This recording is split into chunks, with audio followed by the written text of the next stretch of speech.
안녕하세요. 레버리지 랜드에 오신 것을 환영합니다. 이번 시간에는 올해가 왜 레버리지 ETF를 투자해야 할 최적의 시기인지에 대해 저의 생각을 말씀드려 보려고 합니다. 올해 2022년이야말로 레버리지 ETF를 투자하기에 최적의 기회인 이유. 그럼 바로 시작합니다. 미국 나스닥 고점 대비 하락률 마이너스 30%인 바로 지금. 레버리지 ETF를 지금 투자해야 하는 진짜 이유. 코로나가 발생한 지도 어느덧 3년이 지났습니다. 짧다면 짧고 길다면 긴 지난 3년 동안 주식시장에서는 그동안 참 많은 일들이 있었습니다. 2020년 1월부터 본격적으로 시작된 코로나 바이러스로 인해 이전에 겪어보지 못한 공포 속에 주식시장은 매우 짧은 시간 내에 30% 이상 대폭락하였습니다. 전염병은 계속해서 전 세계로 일파만파 번져갔고 주식시장의 하락도 결코 쉽게 끝날 것 같지 않았습니다. 하지만 2020년 3월 19일 시장이 망가지는 것을 더 이상 눈뜨고 볼 수만은 없었던 미국 연준이 갑작스레 통화 완화 정책을 발표합니다. 바이러스로 인해 지구촌 곳곳에 공장들이 멈춰섰고 대부분의 도시들이 봉쇄되어 2차 세계대전 이래로 가장 끔찍한 공포에 휩싸여 있었지만 주식시장의 주가는 이에 아랑곳하지 않고 미국 연준의 돈풀기 덕에 가파르게 회복하기 시작했습니다. 2020년 3월 말부터 상승하기 시작한 주식시장은 기업들이 실질적으로 이익을 내지 못하는데 그 기조가 얼마나 가겠냐는 비관론자들의 예측을 비웃기라도 하듯이 연일 신고가를 경신하며 하늘 높은 줄 모르고 치솟았습니다. 미국 연준에 대항하지 말라고 했던가요?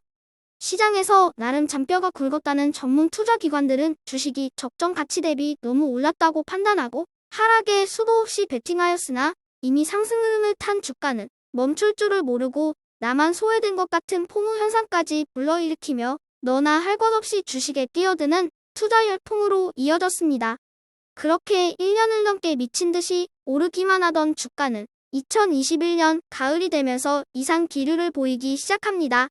인플레이션은 일시적이라는 말만을 되풀이하던 미국 연준도 계속해서 치솟는 인플레이션 지표를 우려하기 시작했고 기업 이익도 없는 가운데 연준의 돈풀기 효과로 인해 과도하게 올랐던 주식들부터 급격하게 거품이 빠지기 시작했습니다.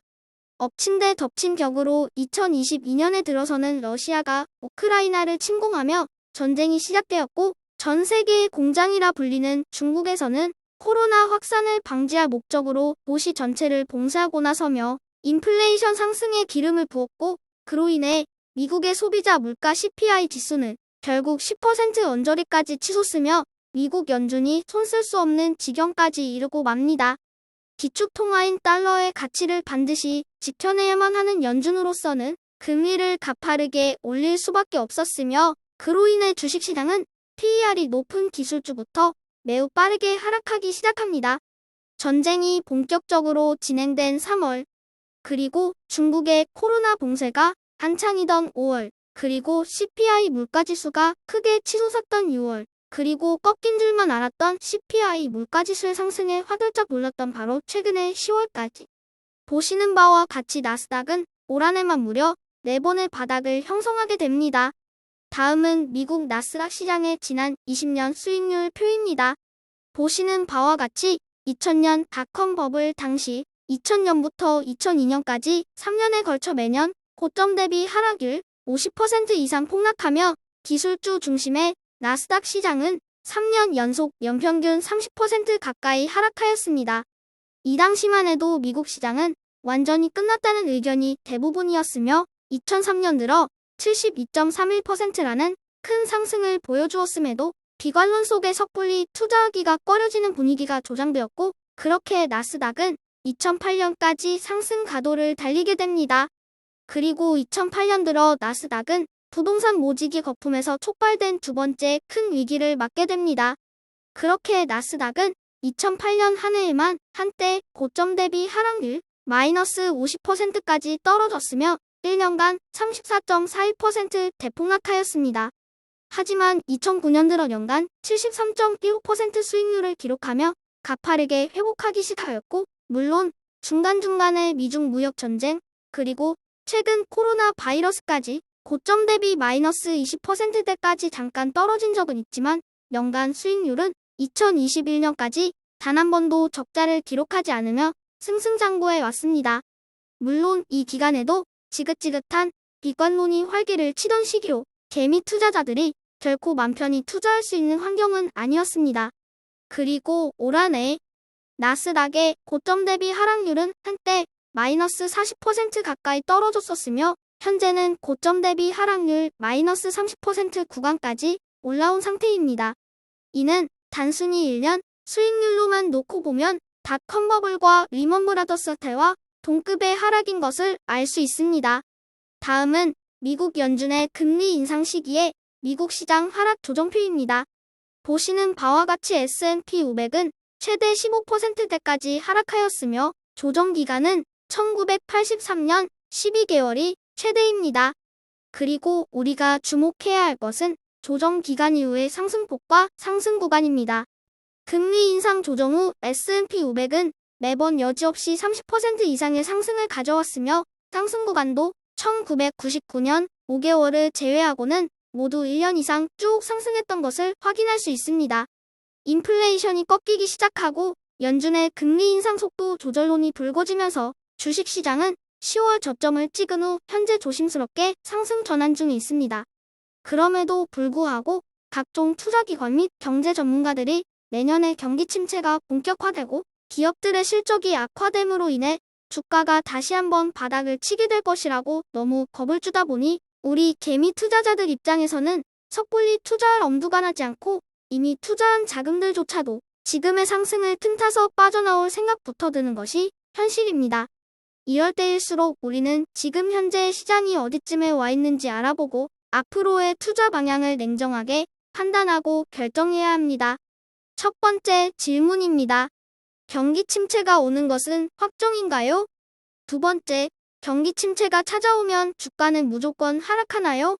다들 아시다시피 주식의 가치는 실적 곱하기 멀티플입니다. 바꾸어 말하면 주가가 오르기 위해서는 기업의 실적이 오르거나 기업의 기대치가 올라야 한다는 이야기입니다. 올 한 해는 연준의 급격한 금리 인상으로 인해 기업 실적과 관계없이 시장 전체의 멀티플, 즉 기대치가 하락하며 주가가 급락한 참 보기 드문 상황입니다. 긴축과 경기 침체에 대비하여 대다수 기업들은 감원 등을 통한 절감에 나서기 시작했고 주요 빅테크 기업들은 자사주 매입에도 적극적입니다.